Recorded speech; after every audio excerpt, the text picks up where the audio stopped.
The T26E4 Super Pershing is an American medium tank in Tier 8. Since the game was released, it's been showered with universal love and bitter hatred. But its most distinctive feature always stayed the same. It was never a regular tank.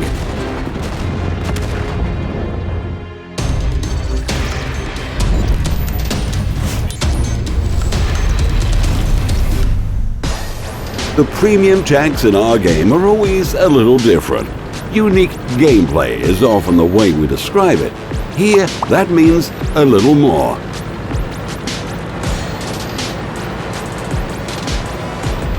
Any premium tank is just a tank, shooting, driving, and ponying. But there's always a catch. And for the Pershing, it's the speed.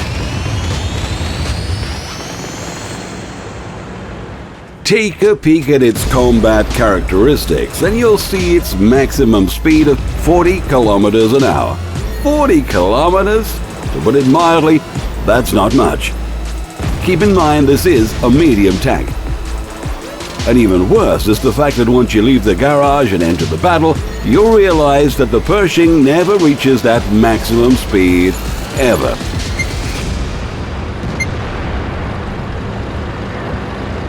"32 kilometers an hour is all you can get from this American if it's not going down a hill. The Super Pershing is less than 10 horsepower per ton, which makes it the slowest tank within its type. Looking outside of its type, it's even inferior to heavy tanks. And we aren't talking about some AMX 5100. The IS-3, a Soviet heavy, can easily beat the American in a straight line. And you can forget climbing hills too. But there is something of note.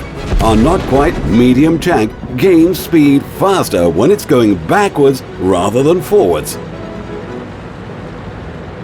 You can still climb the hill facing either way, but it'll be equally slow. So you'll suffer whichever way you approach the enemy. Why does this happen?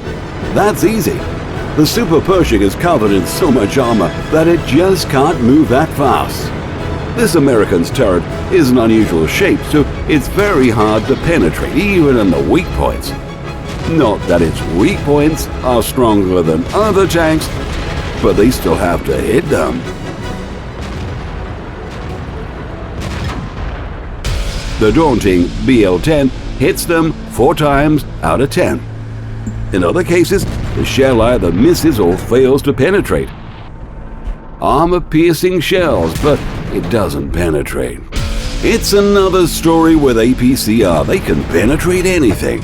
Who uses APCR with a BL-10 though? A cast-iron turret and good angles allow the Super Pershing to be comfortable behind hills. On Himmelsdorf, it can simply stick out its turret and fire. Most of the enemies won't be able to do a thing. Within the entire tier, only the Super Pershing and the T32 can manage this. Well, the T32, with its turret and elevation angles, can do this, but nobody can do this. In reality, the Super Pershing's front plates were made from the sides of a knocked-out Panther, and they were made with several layers, and we mean several. If you calculate the effective armor on its upper front plate, it comes out at a daunting 300 millimeters. It's impossible to calculate it more accurately, but one thing is clear. It's one of the thickest in Tier 8. But there's a catch. Isn't that like having a top-quality barbecue and living in Greenland? I mean, how often are you hit on your upper front plate? Once or twice a month? Even the beginners know that the most vulnerable spot is the lower plate. Usually. Not for the Pershing. The lower plate is made in the same way as the upper one, so it's almost as strong.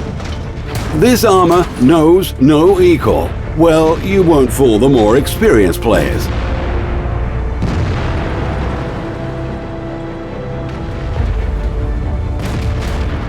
But the first move of many players is to fire at the lower plate. No penetration. What a surprise! Remember that the Pershing has a hard face and a soft behind. The armor is what makes the Pershing a real frontline tank. Yes, this is a medium tank, but it does a heavy tank's job. Think that's strange? However, it's easy to explain. The Super Pershing is pretty heavy.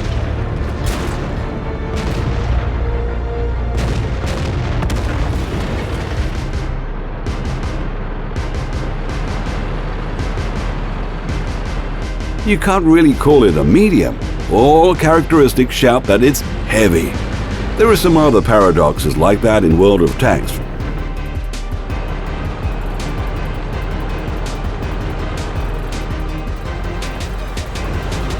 For example, the Super Pershing is a medium tank as much as the FCM is a heavy tank.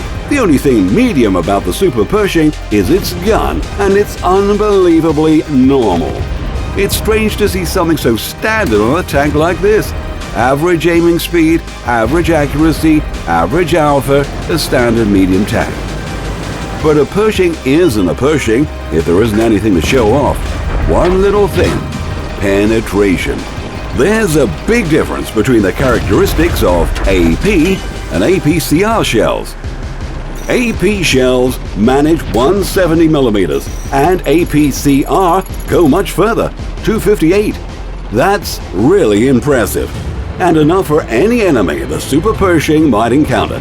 The worst case is a Tier 9 enemy. It's meant to be placed at the forefront. Tease the enemy with its face and take 3,000 to 4,000 damage. That's its role in battle. Don't be too creative. Simply face the enemy. No diamonds or angled positions. You are gonna be hit in the tracks before you find the right position.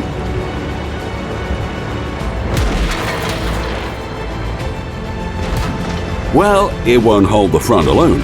But be honest, who can? Just remember that if you need someone to distract enemies and absorb damage, that's the Pershing. It's among the few tanks which you can almost call impenetrable. What a shame. It'll never meet the Bat Chatillon.